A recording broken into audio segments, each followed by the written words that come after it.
All India Memon જમાત ફેડરેશનની વાર્ષિક સાધારણ સભા અને હોદ્દેદારો તથા ડેલિગેશનનું રાષ્ટ્રીય અધિવેશન સુરતમાં યોજવામાં આવ્યું હતું, જેમાં દેશ અને વિશ્વમાં ફેલાયેલા સમાજના સેવાકીય કાર્યોની માહિતી આપવામાં આવી હતી। તમારી ટીમ દ્વારા તેની મુલાકાત લેવાતા ઓલ ઇન્ડિયા મેમણ જમાત ફેડરેશનની કામગીરી અંગે માહિતી પણ આપવામાં આવી હતી। નમસ્કાર દર્શક મિત્રો, અત્યારે ઓલ ઇન્ડિયા મેમણ જમાત ફેડરેશનના પ્રમુખ શ્રી ઇકબાલભાઈ એટલે કે ઇકબાલભાઈ ઓફિસર આપણી સાથે છે, આપણે તેમને મળીએ। જી નમસ્કાર ઇકબાલભાઈ। નમસ્કાર। આજે જે ખૂબ જ સુંદર મજાનો આ કાર્યક્રમ ઓફલાઈન રાખવામાં આવ્યો છે, આપણે તો સામેથી કહ્યું હતું ભાઈ ઓછા આવે તો ચાલે, પરંતુ તમારો જે કાર્યક્રમ હતો એટલે અત્યારે હકડે ઠઠ લોકો ખાસ કરીને સોશિયલ ડિસ્ટન્સ રાખીને આવ્યા છે, શું કહો છો? અમે લોકો દર વર્ષે અમારો 1500ની હાજરી હોય છે। 500 જમાતના 500 પ્રતિનિધિઓ, અમારા 300 NSA મેમ્બર, 100 ઝોનલ સેક્રેટરી, 50 અમારા બોર્ડ મેમ્બર। પણ આ વખતે અમે લોકો મરજિયાત કર્યું હતું, ફરજિયાત નહોતું કર્યું કે કોઈને આવવું હોય તો આવે, ન આવવું તો નહીં આવે, કંઈ વાંધો નહીં।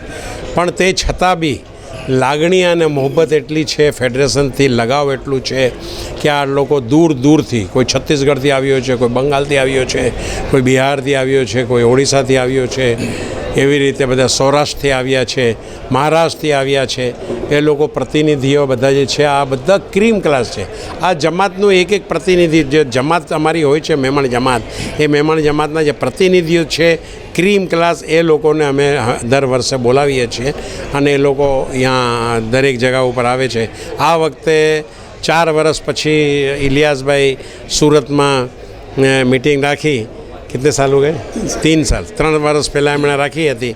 તો ઇલિયાસભાઈનું કંઈ એટ્રેક્શન કંઈ અલગ જ છે સુરતનું, કારણ કે એ મહેમાન નવાજ માણસ છે ને એવી મહેમાની કરે છે ને એવું જમણ આપે છે કે માણસને લાગે છે કે હવે સુરત જવું જ જોઈએ, દિલથી કામ કરે છે। આજે ઇકબાલભાઈ, ખાસ કરીને ઓડિટનું જે તમારી સભા હતી એ બાબતે શું કહેવા માગો છો? અમારી દર વર્ષે જે છે એજીએમમાં ઓડિટ રિપોર્ટ અમારે આપવું પડે, હિસાબ કિતાબ આપવું પડે અને એને એપ્રુવલ કરાવવું પડે ને પછી ચેરિટી કમિશનરમાં એ એપ્રુવલ જે આજનું છે એ અમારે આપવું પડે, કારણ કે રજિસ્ટર સંસ્થા છે અમારી ને અમે લોકો ચાહીએ છીએ કે જેટલી 500 જમાતું છે એ બધી જમાતું જે છે એ રજિસ્ટર થાય। ચેરિટી અલગ અલગ શહેરોની અંદર તમે દર વર્ષે જી ઓડિટનો જે કંઈ હોય કાર્યક્રમ અલગ અલગ શહેરમાં હોય છે? ના, અમારી ફેડરેશન, હા, અમારી એજીએમ જે છે એ અલગ અલગ શહેરમાં હોય છે। આવતી એજીએમ હવે રાયપુરના મેયર છે, એમણે સ્પોન્સરનું કીધું છે, અમારા બીજા વાઇસ પ્રેસિડેન્ટ છે રાયપુરના, એ સ્પોન્સરનું કીધું છે, એ સ્પોન્સર કરશે। તો જે સ્પોન્સર કરી નાખે, અમારા કંઈ ખિસ્સામાંથી કંઈ ખર્ચો અમે લોકો કરતા નથી। આ સમાજના પૈસા છે, અમારા ગરીબો માટે પૈસા બધા આપે છે, એમાં આ બધા ખર્ચા અમે લોકો કરતા નથી। અમારી સંસ્થાને કોઈને કોઈ સ્પોન્સર કરી આપે છે, ખર્ચો એ લોકો કરે છે, મહેમાનનું રહેવાનું, સૂવાનું, જમવાનું, એ બધી વ્યવસ્થા, હોલની વ્યવસ્થા, બધી ગાડીની બધી વ્યવસ્થા એ લોકો કરે છે। તો અમે લોકો ત્યાં કરીએ છીએ। હવે આવતા વર્ષે રાયપુરમાં છે તો બધા રાયપુરના આવી જ રીતે બધા ભેગા થશે। ઇકબાલભાઈ, ખાસ કરીને હવે આગામી ઇલેક્શન આવી રહ્યું છે, તો તમે ઓલ ઇન્ડિયા મેમણ જમાતના પ્રમુખ છો, તો તમારામાંથી કોઈ નવો કોઈ કેન્ડિડેટ ઊભો રહે એવું કંઈ? અમારા મેમણ જે છે હમણાં પોલિટિક્સમાં ઘણા આવી રહ્યા છે ને અલગ અલગ સ્ટેટમાં ઇલેક્શન થવાનું છે, થોડા ઘણા જરૂર ઊભા રહેશે। હમણાં તો અમારા લગભગ મને લાગે છે કે ઇન્ડિયામાં 40 થી 50 કોર્પોરેટરો છે। સુરતથી ઊભું રહ્યું હજી સુધી તો કોઈ રિપોર્ટ આવ્યા નથી, પણ વિચારણા છે કોઈ બી પાર્ટીથી ઊભો રહીએ। અમારું મેમણ છે તો અમે લોકો તો એને સહકાર આપીએ છીએ, ચાહે કોઈ બી પાર્ટીમાં, કોંગ્રેસમાંથી ઊભો રહીએ, બીજેપીમાંથી ઊભો રહીએ કે કોઈ બી પાર્ટીમાંથી ઊભો રહીએ। અમે એમ ઈચ્છીએ છીએ કે મેમણ આગળ આવવું જોઈએ, ચાહે કોઈ બી પાર્ટીમાં હોય, MLA બને, MP બને, અમે લોકો ઈચ્છીએ છીએ। ઓકે મિત્રો, હમણાં જ વાત કરી હતા ઓલ ઇન્ડિયા મેમણ જમાતના ફેડરેશનના પ્રમુખ શ્રી ઇકબાલભાઈ ઓફિસર। હવે આપણે એક એવા વ્યક્તિ યારે ચર્ચા કરવાની છે જેમને સુરત શહેર સહિત દક્ષિણ ગુજરાત સહિત રાજ્યની અંદર નામ રોશન કર્યું છે, એવા છે ઇલિયાસભાઈ, જેમને કોરોના કાળની અંદર હોસ્પિટલોની અંદર એકદમ નજીવા, પૈસા હોય તો આપો, ન હોય તો પણ કાંઈ વાંધો નહીં, એવા કાળની અંદર એમને જે કામકાજ કર્યું છે, આપણે તેમને મળીએ। જી નમસ્કાર। જી ઇલિયાસભાઈ, જે તમારી સેવાકીય કામગીરી છે સમગ્ર ગુજરાતની અંદર તેના નામ રોશન કર્યું છે, શું કહું છો?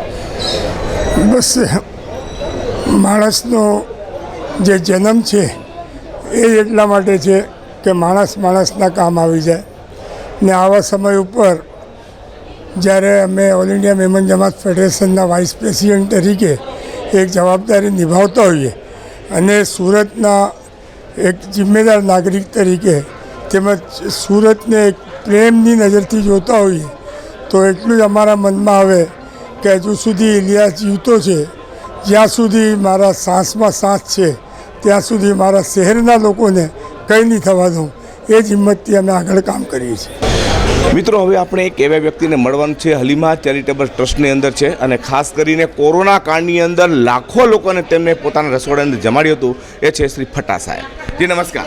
નમસ્કાર સાહેબ. આજે ખાસ કરીને ઓલ ઇન્ડિયા મેમન જમાત ફેડરેશન દ્વારા જે સન્માનનો આપનો કાર્યક્રમ હતો માટે શું કહેવા માગો છો? સાહેબ, એકચ્યુઅલમાં જોઉં તો હું એમનો શુક્રગુજાર છું કે એ લોકોએ સન્માન મારો કર્યો છે, પણ આ સન્માનના હકદાર રિયલ જે અમારામાં કાર્યકર, જે નાના નાના કાર્યકર હતા ને જે કોરોના કાળમાં પોતાના જાન માલથી બધી રીતે અમારી સાથે જોડાયેલા હતા ને જે અમે એક સિસ્ટમ ચલાવેલી કોરોના કાળમાં કે હર ઘરથી 5 રોટી આવે, એવી રીતે અડાજણ પાટિયાની જે બહેનોએ, માઓએ જે અમને રોજની 30,000 રોટી પહોંચાડતી હતી, એ બધી આ સન્માનના હકદાર આ બધા લોકો છે. બીજું અફરોજભાઈ, ખાસ કરીને સમાજ સુધારવાનું અત્યારે જે ચાલી રહ્યું છે માટે શું કહો છો? સાહેબ, તમે હમણાં સાંભળવું પડે છે મારી સ્પીચમાં કે જે એકચ્યુઅલની અંદર જે સમાજમાં જે બગાડ છે, એટલે જે કુરિવાજ છે, આપણે એ દૂર કરવાની વાત કરવી જોઈએ. ઠીક છે, તમે રિલીફ કરો છો, એ ટેમ્પરરી માણસને એક રિલીફનું કામ કરે છે, પણ જ્યાં લગી સમાજની અંદર જે કુરિવાજને જે બદીઓ છે કે જે મોટા માણસોને જે લોકો મધ્યમ વર્ગ રોલ મોડલ ગણી ને જે સાદી વિયામાં જે પૈસા ખર્ચો કરે છે ને જે અનનેસેસરી દાવતો રાખે છે, જે અમારા પેગમ્બર સાહેબની સુન્નત તરીકાની પર જે વિરુદ્ધ છે, તો મારો મકસદ એ જ હતો કે જ્યાર લગી આજે જે પ્રોગ્રામ હતો એમાં પૂરા ઇન્ડિયા લેવલના 500 જમાતના પ્રમુખ અને વાઇસ પ્રેસિડન્ટ આવેલા હતા ને મેમન ફેડરેશનના જે ચેરમેન હતા, એમને મારી રિક્વેસ્ટ એ જ હતી કે ભાઈ કમસે કમ આપણે એટલું તો વિરોધ કરી શકીએ કે એ દાવતોમાં જ્યારે મોટા લોકો નહીં જાય તો ઓટોમેટિકલી સમાજમાં ચેન્જીસ આવશે ને સમાજ આવી રીતે બહુ જાગૃત થશે ને એ જ રૂપિયા આપણે બીજી રિલીફમાં કામમાં યુઝ લેશું, એજ્યુકેશનમાં, તો દેશની પર બહુ મોટી સેવા ગણાશે ને કોમની પર બહુ મોટી સેવા ગણાશે. એવું મારું મંતવ્ય હતું જે મેં સ્ટેજ પર એ લોકોની સાથે શેર કર્યું. મિત્રો, હમણાં ચર્ચા કરી હતા શ્રી અફરોજભાઈ ફટા.